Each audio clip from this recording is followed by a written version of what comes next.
My boyfriend's mom told him I slept with his brother while I was working back-to-back shifts in the COVID ward. He believed her instantly, blocked me everywhere, and ended 3 years without letting me speak. The words hit me like ice water. She cheated with your brother Lucas last weekend. I watched Jake's face crumble as his mother delivered her poison with surgical precision, her voice dripping false concern. 3 years together, and he believed her instantly. Jake, wait, but he was already walking away, shoulders rigid with betrayal. The coffee mug in his hand trembled. I could see him dying inside, could see the exact moment our future disintegrated in his mind. I chased him to his car, phone already out, scrolling desperately through my hospital shifts. I was working a double. Look at my schedule. My voice cracked, desperation bleeding through every word. He wouldn't even turn around. Just stood there gripping his keys like a lifeline. We're done, Sarah. Don't contact me again. The finality in his voice crushed me. No questions. No doubt. No, this doesn't sound like you. Just immediate, devastating judgment. I knew his mother had never liked me. Too young, too ambitious, too focused on my nursing career instead of planning his babies. She'd made snide comments about my work schedule, my student loans, how I wasn't raised right because I lived alone before marriage. But fabricating cheating? With his own brother? 50 missed calls later, he'd blocked me everywhere. Instagram, Facebook, even LinkedIn. Like I was a virus to be contained. I drove to his apartment with printed security footage, my badge logs, patient testimonials, anything to prove I was saving COVID patients while she was destroying my life. His mother answered the door with a satisfied smile that made my blood freeze. He's not here. And he doesn't want to see you. She looked me up and down like I was something she'd scraped off her shoe. Maybe this is God's way of showing Jake what kind of woman you really are. What kind of woman makes up lies about her son's girlfriend? I shot back, but she'd already closed the door. I called Lucas immediately. He was confused, then furious. Showed me flight receipts, hotel bookings, photos from Seattle. We compiled everything, timestamps, security footage, witness statements. Jake's mother had constructed an elaborate fiction, banking on the fact that her precious boy would never question mommy's word over mine. The evidence was overwhelming.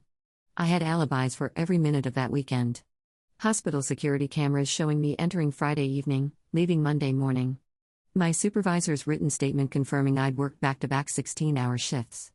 Lucas's complete travel itinerary proving he was 1,200 miles away.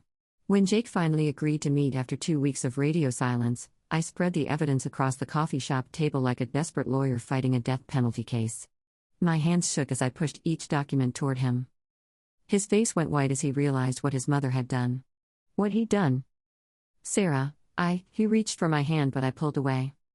You threw away 3 years based on her word alone. My voice was barely a whisper. You didn't even let me speak. The coffee shop felt suffocating. Other customers pretended not to watch our drama unfold, but I could feel their eyes burning into us. Jake looked broken, like someone had reached into his chest and rearranged his organs. I thought. She said she saw you herself. That you were laughing with him in his car. His voice cracked. She was so convincing. She's a pathological liar who's been trying to destroy us since day one. I stared at the evidence between us, my entire life reduced to timestamps and witness statements. And you let her. The apologies came in waves after that. Jake begged for forgiveness, tears streaming down his face in ways I'd never seen before.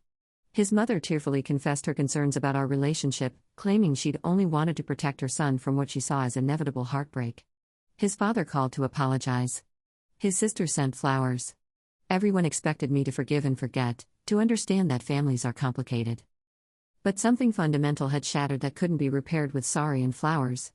Not his trust in me, that was restored with hard evidence. My trust in him.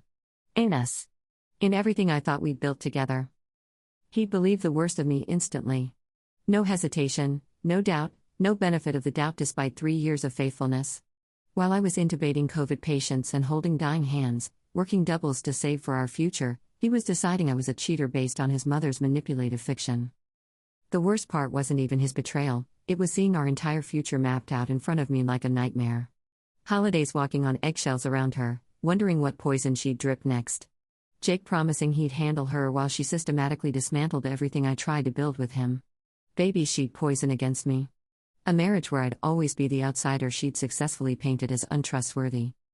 I tried to forgive. God knows I tried. For months, I forced smiles at family dinners while she watched me with cold satisfaction. I pretended everything was fine when Jake's relatives awkwardly avoided mentioning the misunderstanding. I bit my tongue when she made passive-aggressive comments about trust and honesty. But the damage was archaeological, layers deep, permanently embedded in the foundation of everything we'd built. Every time Jake touched me, I remembered how quickly he'd thrown me away. Every time he said he loved me, I heard the echo of "we're done" delivered without even looking at my face. The sex felt different. The future planning felt hollow. When he talked about marriage, I pictured his mother in a white dress standing between us at the altar, whispering poison in his ear during our vows. 6 months later, I ended it.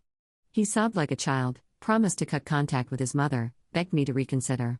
She won't be part of our life anymore, he swore, but we both knew it was an empty promise.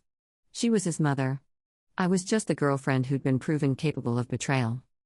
His friends took his side, painting me as the heartless woman who couldn't forgive a grieving son's moment of weakness. My friends were supportive but tired of hearing about it.